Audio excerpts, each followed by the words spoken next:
Right, people, it's fight week, and we are back with a prediction video. I am the best predictor on YouTube, dude. My record's fucking nuts. It's 133 and 62, which for MMA is very fucking good. 68.2% win rate right now. Looking to get back in the win car. Get back in the win column. Just keep it trudging through, man. Um, yeah, dude, I'm fucking sick of predicting these fights, bro. But we do have a Apex fight card that is destined to ruin my record, I will say, this weekend. It is just putrid to look at. There have been a lot of fights that have fallen through. Co-main event of a couple ladies. Really fun high level stuff that we're gonna see today, guys. And I'm gonna break down the whole card, just let you know who I'm picking for everything.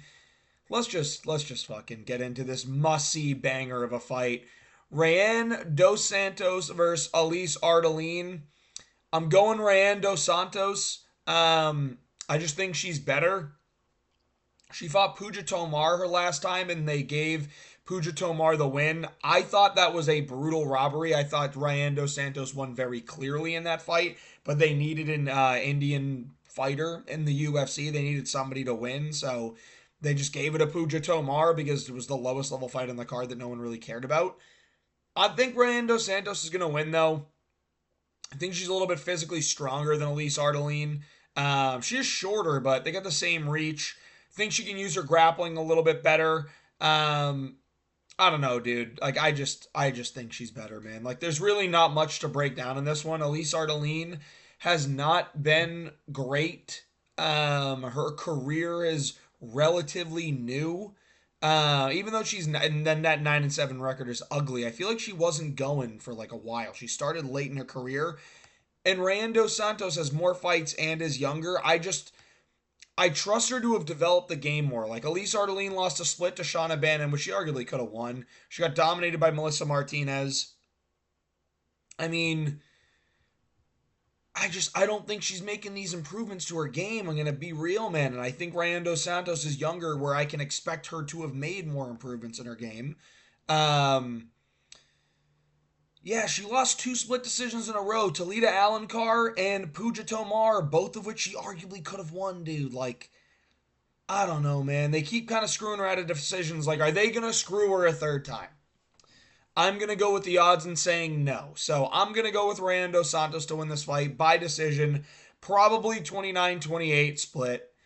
Before we get to Holloway versus Jordan Levin, I'm gonna make a prediction. It was Balaji Oki versus Markel Medeiros originally. Now, when it was Markel Medeiros, I was picking Markel Medeiros, man. I was expecting him to win this fight.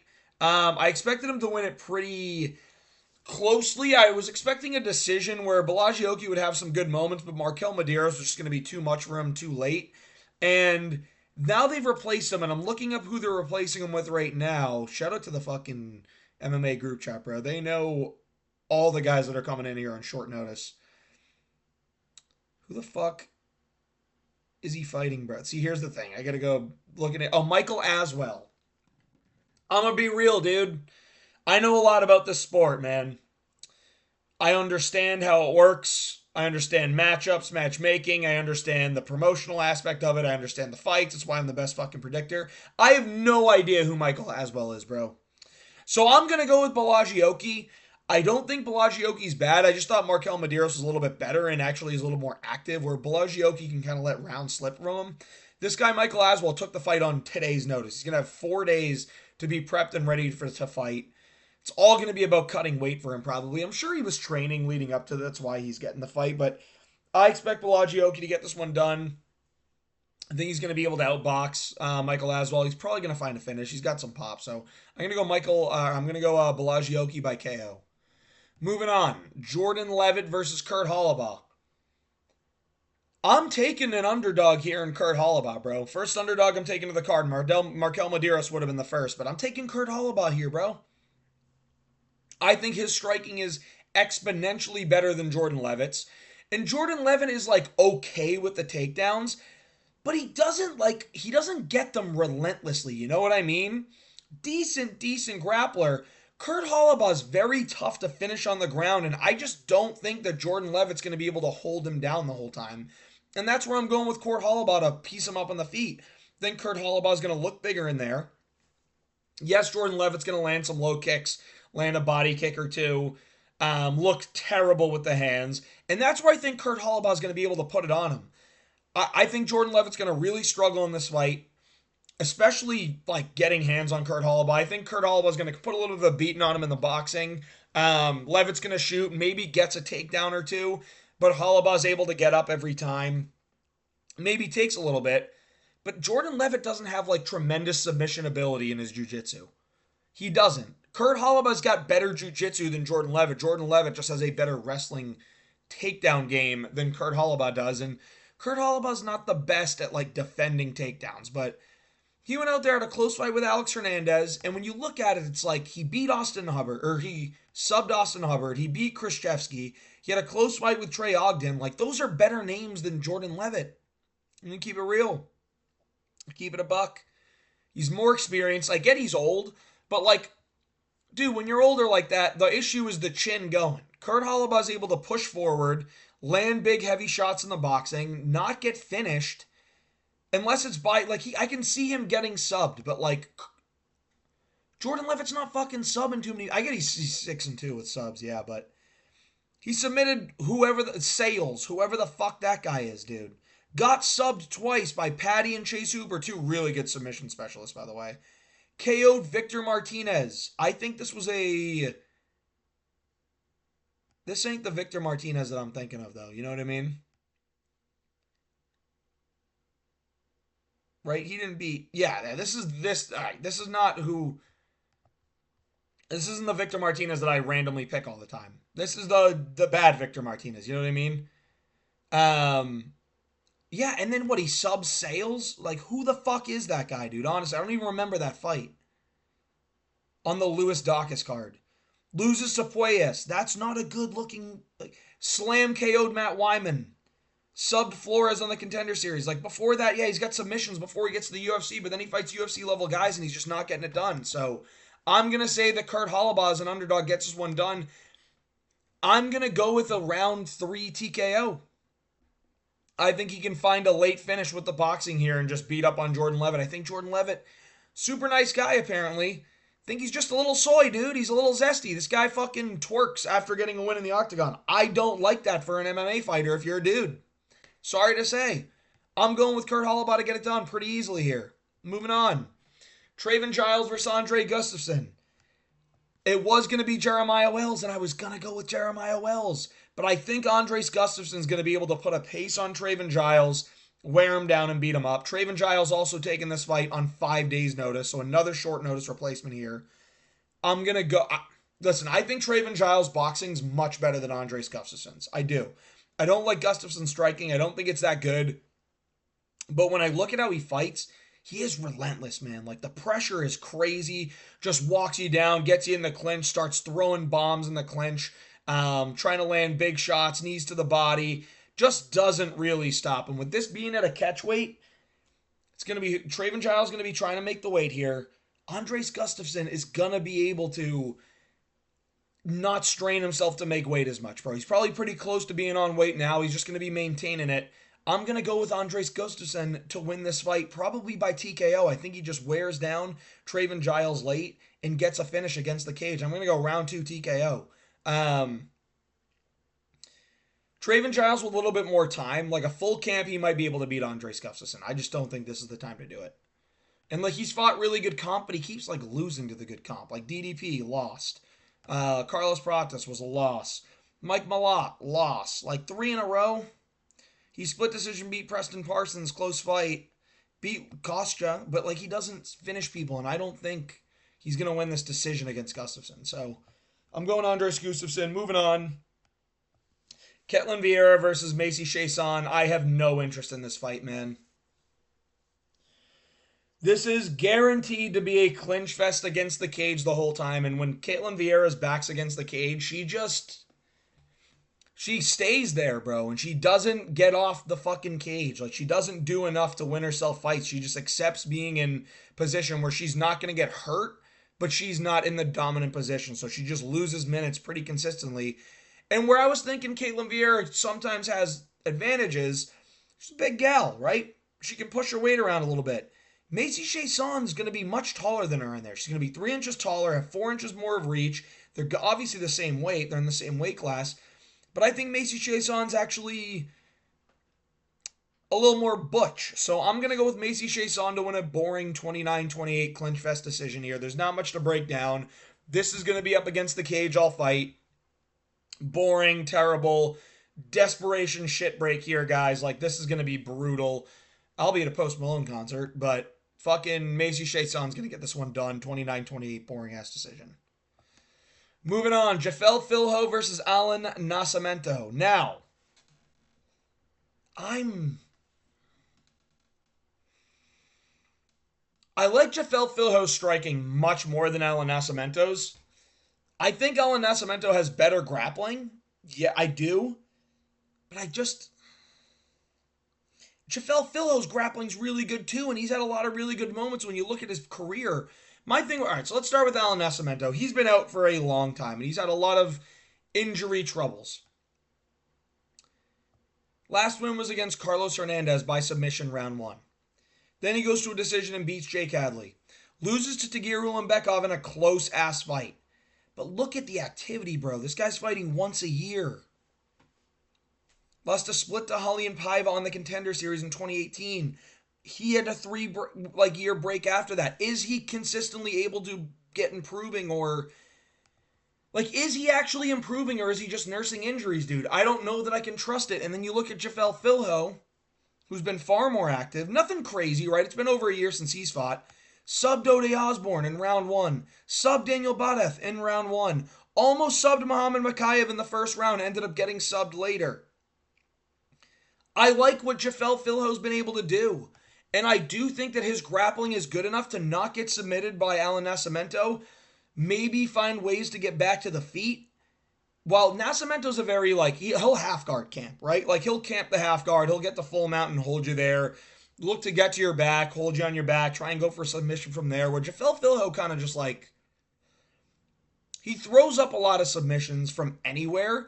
But when he's on the feet, he's going to be much better than Alan Nascimento. So I'm going to go with Jafel Filho as an upset here. I'm going to go with another upset on this card. Jafel Filho, man. That's the pick. Jafel Filho to win this fight. I think it's going to be inside the distance, too. I think he can find a TKO on Alan Nascimento.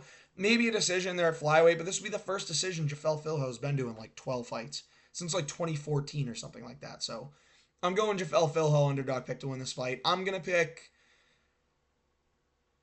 probably picking decision, dude. Who am I kidding? Now moving on to the main card. Zachary Reese versus Dusto Todorovic. I'm going Zachary Reese. I'm picking him to win by round 1 KO. Every time I watch Dusko Todorovic fight, I see him get chinned, unless it's against the great Jordan Wright.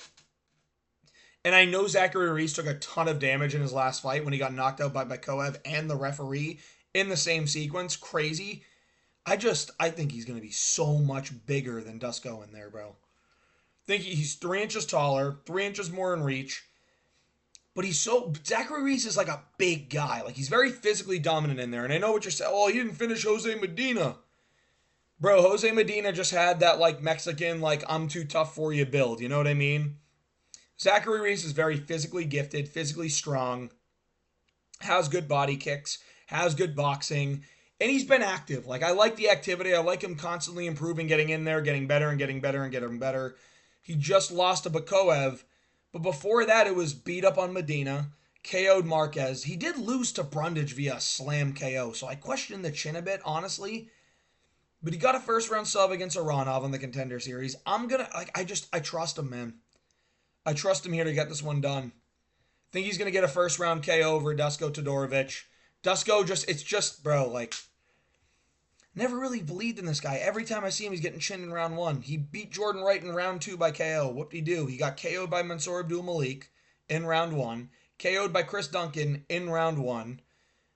And Chris Duncan's very slow with the hands. That's the other thing. I don't think Zachary Reese has crazy fast hands, but, dude, if you're getting KO'd by Chris Duncan with the hands, you're not moving your head quick enough. I'm picking Zachary Reese round 1 KO. This is a pretty easy one. This is the guy that you throw in all your parlays, honestly. I pick Zachary Reese.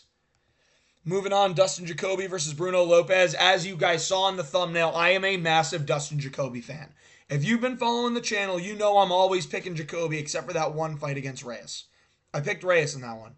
But I picked Jacoby to beat Petrino. I thought he was much better in the striking, and I thought he'd be able to get up in the grappling, which he did. Picked Reyes against him. I mean, come on, it was Reyes. Like, as you know, I'll never pick against Reyes. Then I picked him against Alonzo Menafield, and he was winning that fight consistently. And then he would just get caught at the end of 2 of the rounds, and that's why he lost, because he got dropped twice. Then he had a fight with Azamat Mirzakhanov, a tremendous striker, goes to decision, KOs Kennedy and Zechniku. I also thought he beat Khalil Roundtree very clearly. I think Bruno Lopez is okay, but I don't think he's overly impressive. I think that Dustin Jacoby's very big when he steps in that cage. He's a very, very good kickboxer. I think he's going to be able to beat up the legs of Bruno Lopez, stay pretty defensively sound, land some right hands of his own, and I think he's going to cruise to decision here. Like, Bruno Lopez beat Gadzhizulov, and that's a good-ish win. Gadzhizulov ain't that good. He's not beating you up in the feet. He's throwing side kicks the whole time and letting you take him down. So, in this case, I'm going Dustin Jacoby, bro. I think he's going to be able to get Bruno Lopez in this fight, man. I don't think he gets the KO. I'm trying to fix this shit. We'll fix that later. I don't need to obsess over it now, right, guys? Right? I'm not obsessing over it right now. I'm going with Dustin Jacoby to win a decision here. 29-28 on 2 scorecards, 30-27 on another. I think he's just going to take Bruno Lopez to school on the feet. That's how I'm going to go with it. Dustin Jacoby, man. You know I'm a big Jacoby fan, dude. I'm always picking him. Does a great job selecting his shots. He's very defensively sound. He uses his low kicks very, very well. So, Dustin Jacoby it is. Billy Ray Goff versus Ramiz Brahimaj. I don't know why it says off. I'm pretty sure this fight is still happening.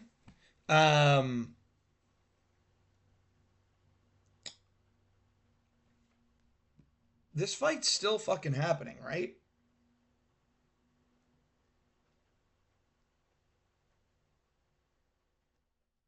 My phone would have been blown up if it wasn't. Yeah. Yeah. So I think this is still on. Billy Ray Goff had an opponent switch up. Ramiz Brahimaj is a new guy for him. He was supposed to be fighting Oban Elliott. Oban dropped. And then Billy Ray Goff's opponent was some ex-Road to UFC guy, I think. He dropped out and Ramiz Brahimaj stepped up. So it's going to be a fight at welterweight. I think Billy Ray Goff takes him to school. I just don't think Ramiz Brahimaj is that good. He is allowed to juice because he's from that part of the world where they just let them juice and it doesn't fucking matter. I think Billy Ray Goff's just constantly improving. He's 26, he's young. Liked his performance against Trey Waters. Thought he arguably won that fight. I think he's going to be able to beat the brakes off of Ramiz Brahimaj in this one. I'm going to say round 2 KO, man. I think Brahimaj is going to tire out pretty quickly, pretty early.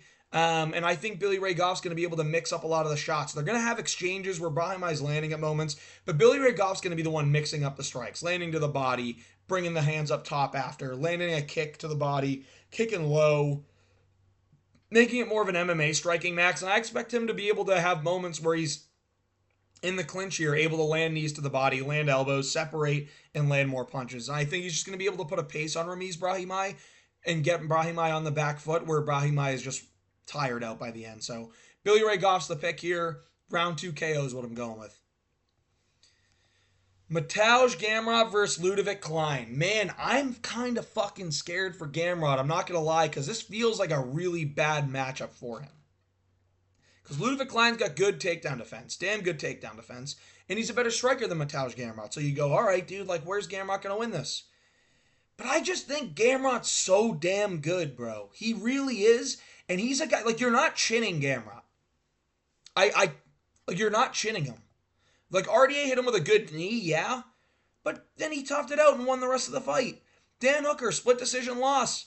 I picked Dan Hooker as a big underdog in that fight. It was very, very close. You can make a world in which, there's a world in which Gamrot wins that fight as well. Then he has the Turner fight.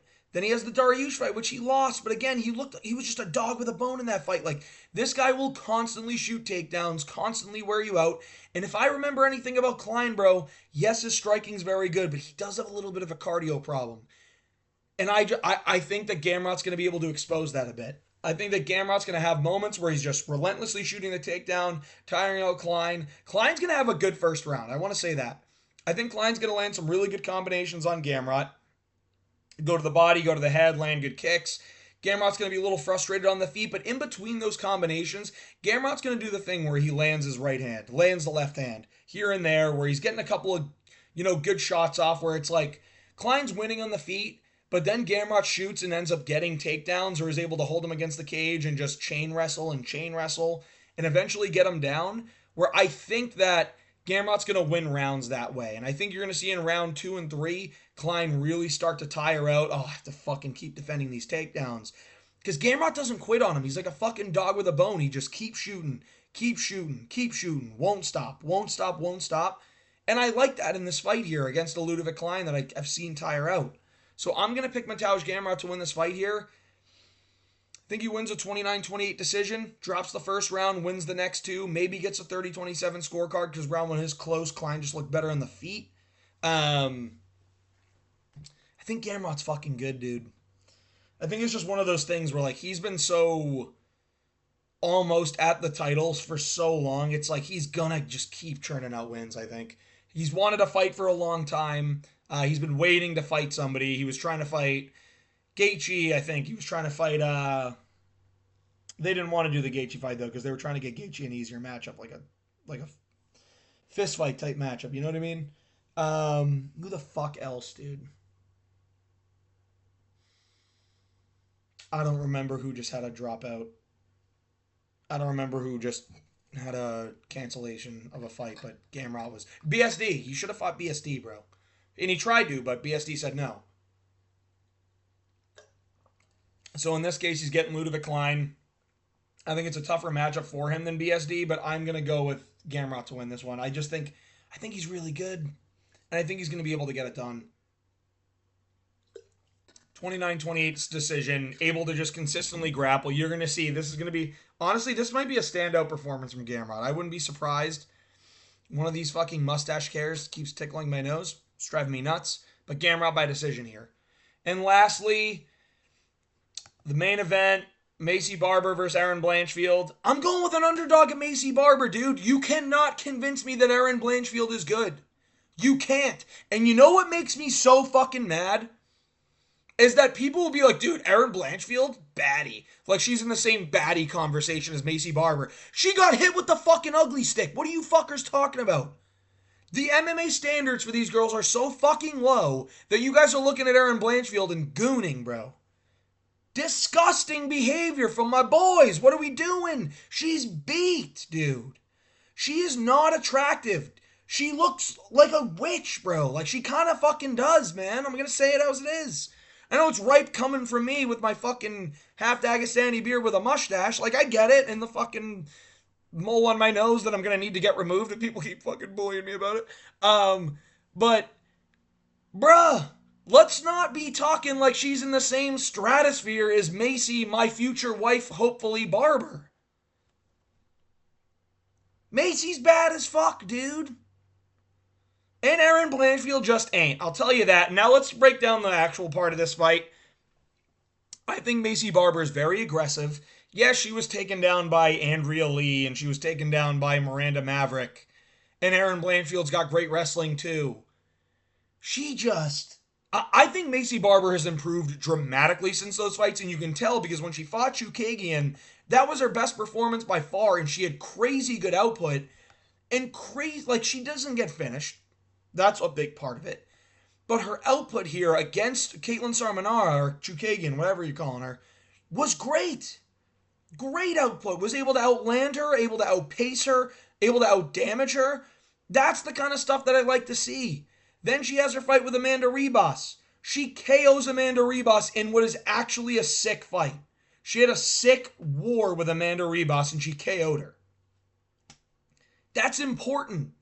That is very important. She has finishability. She got the KO against Amanda Ribas, who's very good. Then Andrea Lee, that fight was okay. Maybe a little bit of a gift. Jessica Ai, she beats. Montana De La Rosa, I get it, dude. I get the fucking whole robbery thing, but I'm still going to trust if there's going to be a robbery, they're going to give it to Maycee Barber, bro. I trust it. And if it's close, I think it goes to Maycee Barber, even though Erin Blanchfield's been getting some fucking... I still think she lost against Rose, dude. People keep telling me I'm wrong. Like, I really do think she lost against Rose. I scored Rose fucking landing those shots better than her going, ha ha ha ha. That's what I fucking hate about Erin Blanchfield striking, bro. She just makes noises, misses punches, gets to the clinch, and everyone's like, dude, that combination that lands, she's improving. No, she fucking isn't. All right, she's improving, but she's not, her striking is not. She looks fucking terrible in the striking, dude. I hate it. I hate her fight style. I don't think she's that good. She annoys me, bro. I'll keep it a buck, dude. She fucking annoys me, man. I think Macy's better. I think Macy has more power. I think she's a better striker. And I think she's going to be able to defend some of these takedowns pretty well. She's not going to be fucking Rose Namajunas-ing it where she's worrying about the outside foot battle the whole time, losing minutes. She's going to be able to, she's just going to go out there and try and get the fucking job done. She just goes out there and tries to scrap all the time. And I respect that in the sport. So I think that because of her ability to go out there and scrap and because of the dog that she's got in her, I'm going to pick Maycee Barber to win this fight as an underdog here. I'm going with it. Maycee Barber to win a decision over Erin Blanchfield. These are the picks and predictions. Hope you enjoyed it. If you did, please like and subscribe. I get it. This card fucking sucks. Let's just push through it. And I actually think the 307 card, or what fucking card was coming up? 316 card is pretty good. So we'll talk about that next week as well. Hope you enjoyed the video. If you did, please like and subscribe.